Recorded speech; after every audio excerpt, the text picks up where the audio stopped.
आजकल क्रिकेट के हलकों के अंदर एक नई टर्म इस्तेमाल की जा रही है और वो है ड्रॉप इन पिचेस की। एक जो सिंपल 22 गज की पिच होती है वो तो ग्राउंड के अंदर ही ग्रास के साथ तैयार कर ली जाती है, लेकिन ये आखिर ड्रॉप इन पिचेस होती क्या हैं और इनकी हमें ज़रूरत क्यों पेश आई।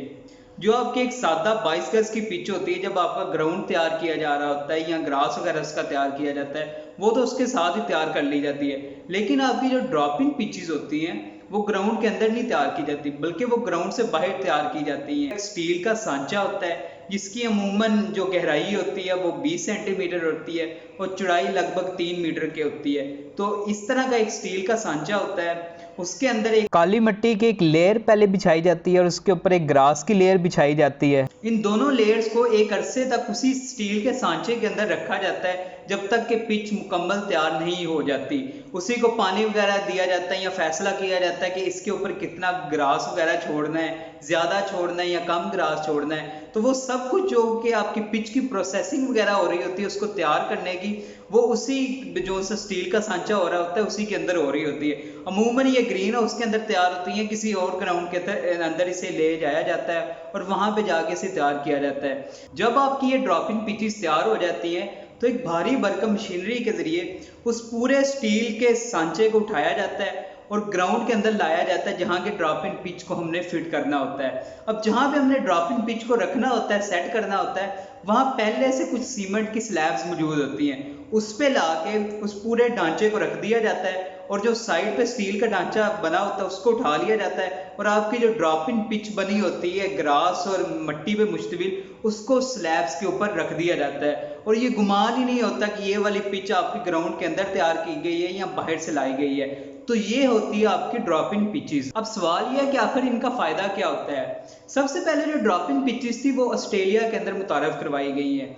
ऑस्ट्रेलिया के कुछ ग्राउंड जैसा कि Melbourne cricket ground, Adelaide Oval और पर्थ का ऑप्टस स्टेडियम सिर्फ क्रिकेट के मैचेस का इनेकाद नहीं करवाते, बल्कि यहाँ पे फुटबॉल और रग्बी के मैचेस भी होते हैं। तो क्या होता है, जब आपका क्रिकेट का सीजन खत्म होता है वो जो ड्रॉप इन पिच होती है उसको दोबारा से उठा लिया जाता है और ग्राउंड से बाहर मुंतकिल कर दिया जाता है। तो वो जो ड्रॉप इन पिच की जगह होती है वहां पे आर्टिफिशियल ग्रास आपका बिछा दिया जाता है और बिल्कुल ऐसे लगता है कि जैसे यहाँ पे कभी क्रिकेट पिच थी ही नहीं और पूरा जो बाकी ग्राउंड का ग्रास है उसी के साथ आर्टिफिशियल आपकी ग्रास भी मैच कर जाती है और वहां पे इंतजामिया किसी और स्पोर्ट्स के मैचेस का इनेकाद करवाने लग जाती है। ड्रॉप इन पिचेस के आपको फाइनेंशियली बहुत ज्यादा फवायद होते हैं।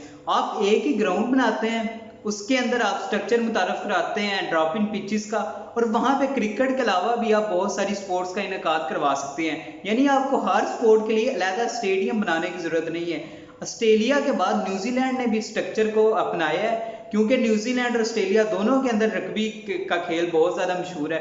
तो उन्होंने क्या किया है कि एक ही ग्राउंड के अंदर वो उसी ग्राउंड के अंदर क्रिकेट के मैचेस का भी इनेकाद करवाते हैं और उसी के अंदर वो रग्बी के मैचेस का भी इनेकाद करवाते हैं। तो क्या हो रहा है, फाइनेंशियली उन्हें इस चीज का बहुत ज्यादा फायदा हो रहा है कि एक ही ग्राउंड के अंदर वो मुख्तलिफ स्पोर्ट्स का इनेकाद करवा रहे हैं। पाकिस्तान जैसे मुल्क के अंदर जहाँ पे स्टेडियम्स ना होने की वजह से पहले ही खेलों की सरगर्मियों का फुकदान है, वहां पे ड्रॉप इन पिचेस की बहुत ज्यादा जरूरत है। अगर हम क्रिकेटिंग पॉइंट ऑफ व्यू से बात करें तो यहाँ पे हमारे सर्कल में ड्रॉप इन पिचेस की बहुत ज्यादा जरूरत है, क्योंकि हमारे जो फर्स्ट क्लास या डोमेस्टिक सर्कल है उसके अंदर आपके विकेट्स की पिचेस की हालत बहुत ज्यादा नाजुक है। एक डेड सी पिचेस बना दी जाती है और वहां से प्लेयर्स को प्रोड्यूस किया जाता है। तो क्या होता है, जब भी वो टैलेंट किसी बाहर के मुल्क में इंग्लैंड या ऑस्ट्रेलिया की सीमिंग कंडीशन में खेलने जाता है तो उन्हें एकदम से एक अनइवन बाउंस मिलता है जिसका उन्होंने कभी पहले से एक्सपीरियंस किया ही नहीं होता, क्योंकि अपने डोमेस्टिक सर्कल में वो डेड विकेट पे, एक स्लो विकेट पे जहां पे बाउंस नहीं होता, वहां पे वो खेल खेल के गए होते हैं। तो जब इस तरह का उन्हें एक एक्सपीरियंस मिलता है तो आपका वो वाला बैट्समैन फेल हो जाता है। बेशक आपके डोमेस्टिक सर्कल में जितने मर्जी रन उसने स्कोर किए हो, उसने कभी इस तरह का पहले एक्सपीरियंस ही नहीं किया होता कि एकदम से आपका वो बॉल बाउंस करके उठ के आती है। तो वो उसके लिए एक नई चीज होती है।